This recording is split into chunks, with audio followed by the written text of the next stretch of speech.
नमस्कार दोस्तों, स्वागत है आप सभी का आपके अपने YouTube channel online show DK में। आज हम देखने वाले हैं यहाँ पर बाल विकास एवं शिक्षा शास्त्र के 30 अति महत्वपूर्ण प्रश्नों का प्रैक्टिस सेट, जो कि यूज़फुल होगा आपके लिए आने वाले आपके टाटा एग्ज़ाम 2022 के लिए। तो यहाँ पर जो क्वेश्चन है ये बताना चाहता हूँ आपको। बहुत सारे लोग कमेंट्स करते हैं कि सर ये कौन से वर्ग के लिए है, यानी कि ये प्राइमरी लेवल या मिडिल लेवल के लिए। तो यहाँ पर बताना चाहता हूँ क्वेश्चन जो है ये मिले जुले ही क्वेश्चन है, जो आपको प्राइमरी और मिडिल दोनों लेवल के लिए ही महत्वपूर्ण है। तो आइए बढ़ते हैं प्रश्नों की ओर।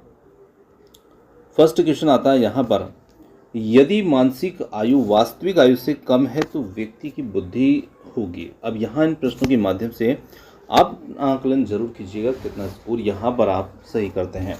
तो देखिए, यदि मानसिक आयु वास्तविक आयु से कम है तो बच्चे की जो वास्तविक आयु है, मान लीजिए वो 10 वर्ष है और उसकी मानसिक आयु जो है वो 10 से भी कम है, यानी कि बच्चा 10 वर्ष की उम्र में जितना मस्तिष्क उसका होना चाहिए, उसकी बुद्धि होना चाहिए, उससे भी उसकी कम है। तो निश्चित रूप से यहाँ पर बच्चा की प्रवृत्ति जो बुद्धि होगी वो तीव्र होगी, मंद होगी, सहज होगी या काल्पनिक होगी।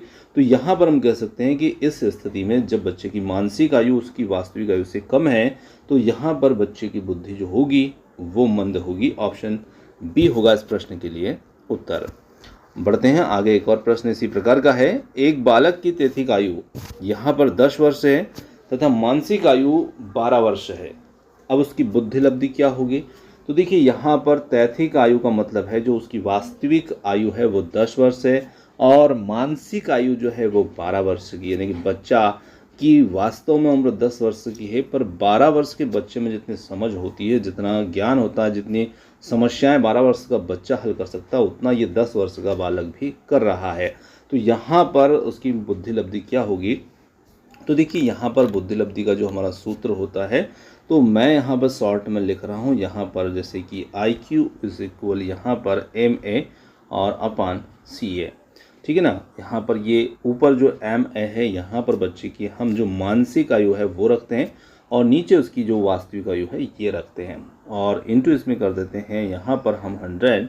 तो यहाँ पर देखिए उसकी जो मानसिक आयु है वो 12 वर्ष की है और यहाँ पर 10 वर्ष जो है उसकी वास्तविक है और ये 100। तो 10 से हम 100 को क्रॉस करते हैं तो 10 और 12 धाम 120। तो यहाँ पर उसका जो बुद्धि लब्धि है वो निकल के आती है ऑप्शन नंबर सी 120।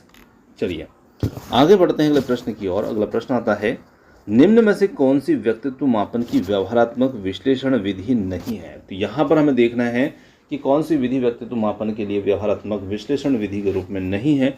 साक्षात्कार, स्थिति परक, वाक्य पूर्ति परीक्षण या फिर है प्रेक्षण।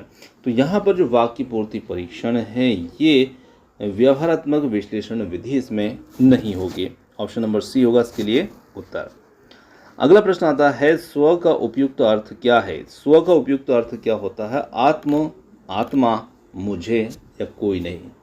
तो यहाँ पर हम कह सकते हैं कि जो स्व होता है, स्व को आत्म के नाम से भी संबोधित किया जाता है। तो यहाँ पर ऑप्शन नंबर ए होगा यहाँ पर पहला विकल्प इसके लिए उत्तर। स्व का अर्थ यहाँ पर होगा आत्म। आगे देखिए, कौन सा पद गिलफोर्ड के सिद्धांत से संबंधित नहीं है? संक्रिया, लाभ, विषय वस्तु या फिर उत्पादन। तो यहाँ पर यदि हम बात करें तो इसमें जो सही उत्तर होगा वो हो जाएगा ऑप्शन नंबर बी, लाभ। जी हाँ, यहाँ पर लाभ जो होगा ये इसमें उत्तर होगा। अब देखिए, संक्रिया, विषय वस्तु, उत्पादन, ये जो है गिलफोर्ड ने जो संरचनात्मक बुद्धि का सिद्धांत दिया है उसके अंतर्गत ये इनके सिद्धांत से संबंधित बाकी तीनों यहाँ पर हैं, है ना। 3 आयाम जो हैं ये सभी उससे संबंधित हैं, बाकी यहाँ पर लाभ जो है ये संबंधित नहीं है। आगे देखते हैं। अगला प्रश्न आता है, किस मनोवैज्ञानिक सामयिक बुद्धि का प्रतिपादन किया?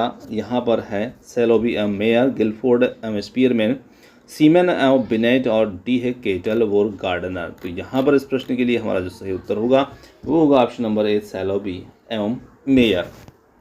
चलिए अगला प्रश्न आता है, व्यक्तिगत विभिन्नताओं के होने का कारण क्या है? तो व्यक्तिगत भिन्नताएं जो होती है उनके पीछे क्या कारण होता है, क्या तर्क होता है?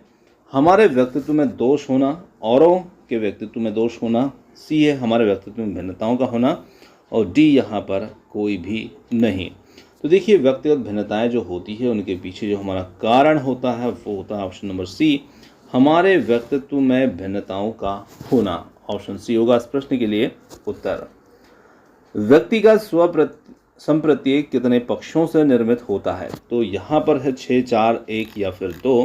तो हम यहाँ पर कह सकते हैं कि किसी भी व्यक्ति का स्वसंप्रत्यय 2 पक्षों से निर्मित होता है और वो 2 पक्ष जो होते हैं व्यक्तिगत अनन्यता और सामाजिक या सांस्कृतिक अनन्यता भी कहते हैं। तो व्यक्तिगत और सामाजिक अनन्यताओं के माध्यम से इन दोनों पक्षों से व्यक्ति का स्वसंप्रत्यय निर्मित होता है। तो उत्तर हो जाता है इस प्रश्न के लिए यहाँ पर ऑप्शन नंबर डी होगा 2। किस बुद्धि पर का प्रयोग व्यापार में किया जाता है? यहाँ पर सामाजिक बुद्धि, मूर्त बुद्धि, अमूर्त बुद्धि या सामवेगिक बुद्धि। तो देखिए यहाँ पर हम बात करें तो किस बुद्धि का प्रयोग व्यापार में किया जाएगा, तो उत्तर हो जाएगा इसके लिए मूर्त बुद्धि का उपयोग किया जाएगा।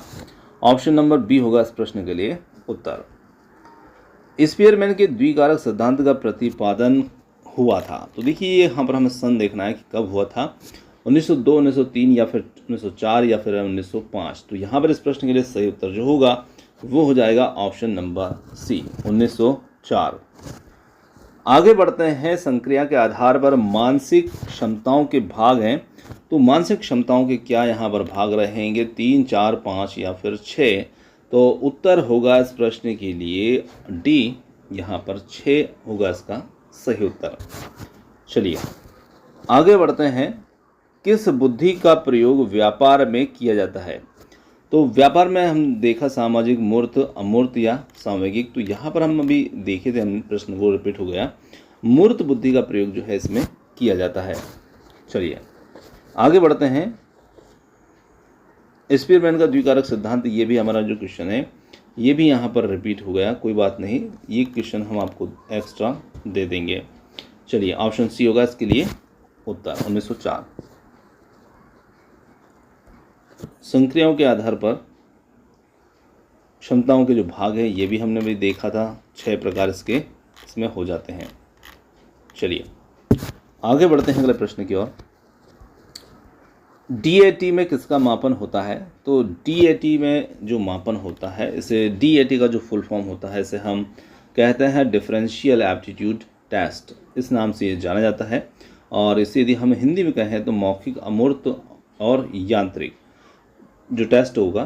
तो यहाँ पर यदि हम देखें तो इस टेस्ट में किसका मापन होगा? बुद्धि का, सामवेगिक बुद्धि का, अभिवृत्ति का या फिर अभिक्षमता का।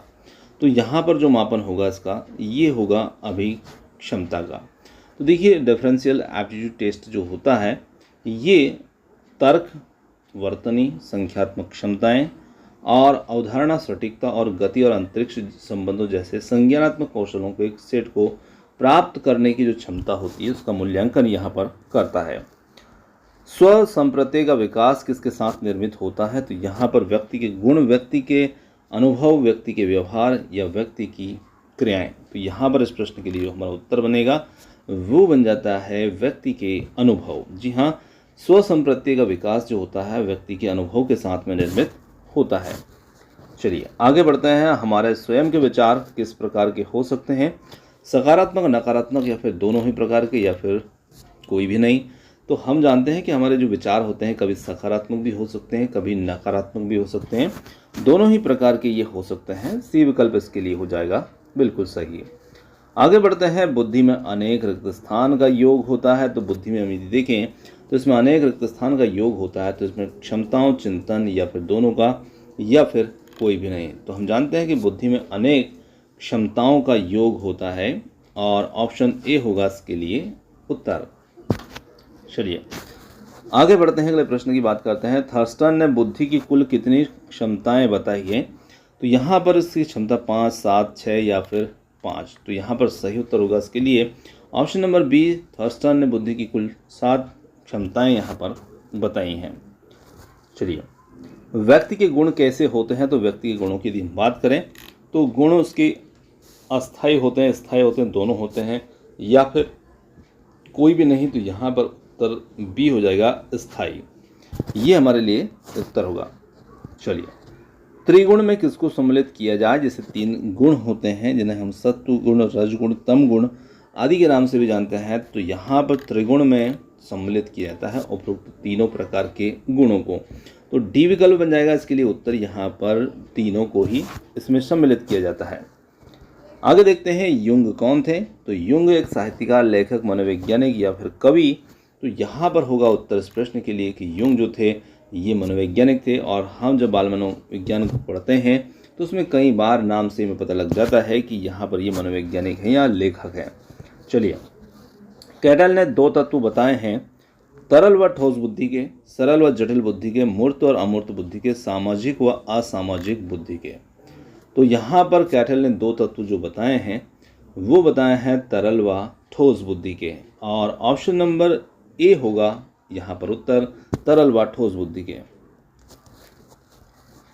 अगला प्रश्न आता है, सामान्य व्यक्ति की बुद्धि लब्धि होती है, तो सामान्य व्यक्ति की बुद्धि लब्धि लगभग कितनी होती है? तो यहाँ पर 10, 50, 100 या 150। तो यहाँ पर सही उत्तर हो जाएगा ऑप्शन नंबर सी, 100। चलिए, गिलफोर्ड ने बुद्धि की कुल क्षमताएं बताई हैं, तो गिलफोर्ड ने बुद्धि की कुल क्षमताएं यहाँ पर कितनी बताई हैं? तो उन्होंने लगभग 150 क्षमताएं यहाँ पर बताई हैं। स्वसंप्रत्यय प्रत्येक क्षेत्र में कैसा होता है? तो यदि स्वसंप्रत्यय प्रत्येक क्षेत्र में बात करें, समान होगा, असमान होगा, या फिर दोनों प्रकार का होगा, या फिर कोई भी नहीं। तो यहाँ पर उत्तर हो जाता है कि स्वसंप्रत्यय प्रत्येक क्षेत्र में समान होता है, असमान होता है, मैंने समान बोल दिया, असमान होता है, यानी कि अलग अलग हो सकता है। बुद्धि को मापा जाता है, बुद्धि को मापा किस में जाएगा? स्वभाव, सहजता, दोनों, या फिर है बुद्धि परीक्षण। तो बुद्धि को मापा जाता है बुद्धि परीक्षणों के माध्यम से, और यहाँ पर डी विकल्प होगा इसके लिए उत्तर। चलिए आगे बढ़ते हैं। गोलमैन ने अपने मॉडल को कहा है, तो गोलमैन ने अपने मॉडल को क्या कहा? यहाँ पर theory of performance, theory of purity और थ्योरी ऑफ परफेक्शन। तो यहाँ पर यदि हम देखें तो गोलमैन ने जो अपना मॉडल है उसको कहा है थ्योरी ऑफ परफॉर्मेंस, यानी कि प्रदर्शन का सिद्धांत। तो ऑप्शन नंबर ए होगा यहाँ पर सही उत्तर इस प्रश्न के लिए। आगे बढ़ते हैं। प्रोफेसर जैम ओझा ने डीएडी का अनुकूलन किस भाषा में किया है? तो डीएडी के बारे में हम पहले बात कर चुके हैं, है ना। तो डिफरेंशियल एप्टीट्यूड टेस्ट होता है जिसका अनुकूलन किस भाषा में किया है? तो यहाँ पर अंग्रेजी, हिंदी, मराठी, तमिल, या तो अनुकूलन नहीं, ये अनुवाद है ना। तो यहाँ पर सही उत्तर इसके लिए जो बनता है वो बनता है हिंदी में। ऑप्शन नंबर बी होगा इस प्रश्न का उत्तर। चलिए आगे देखें। फ्लैनगेन की परीक्षण माला मापती है व्यावसायिक अभिवृत्ति को, और यहाँ पर 19, 20, 21 या फिर 24। तो यहाँ पर सही उत्तर होगा इसके लिए ऑप्शन नंबर सी, 21। चलिए तो दोस्तों यहाँ पर जो प्रश्न है वो हमारे समाप्त हो जाते हैं, परंतु हमने देखा था कि 1-2 क्वेश्चन इसमें रिपीट हो गए थे, तो उन क्वेश्चनों को भी हम थोड़ा सा देख लेते हैं। जैसे अगला क्वेश्चन आता है यहाँ पर, सैल्डन ने व्यक्तित्व के कितने प्रकार बताए हैं? तो यहाँ पर व्यक्तित्व के प्रकार 3 है, 4 है, 5 या फिर 6। तो इसके लिए उत्तर हो जाता है कि सैल्डन ने व्यक्तित्व के जो प्रकार बताए हैं वो यहाँ पर 3 प्रकार बताए हैं। इसी प्रकार से एक और प्रश्न यहाँ पर लेते हैं। 16 पीएफ को किसने विकसित किया? तो 16 पीएफ को विकसित करने वाले कौन थे? यूंग, हाथवे, कैटल या फिर मैंकिले? तो यहाँ पर उत्तर हो जाता है कैटल। ऑप्शन नंबर सी होगा इसमें सही उत्तर। तो दोस्तों यहाँ पर आज के जो हमारे प्रश्न हैं ये समाप्त होते हैं, और क्वेश्चन आपको कैसे लगे कमेंट्स करके ज़रूर बताइएगा, और वीडियो पसंद आया हो तो वीडियो को लाइक, शेयर, चैनल को सब्सक्राइब करना मत भूलिएगा। आपने जो समय दिया उसके लिए बहुत बहुत धन्यवाद। Thanks for watching. मिलते हैं जल्दी ही एक और नए किसी वीडियो के साथ। धन्यवाद।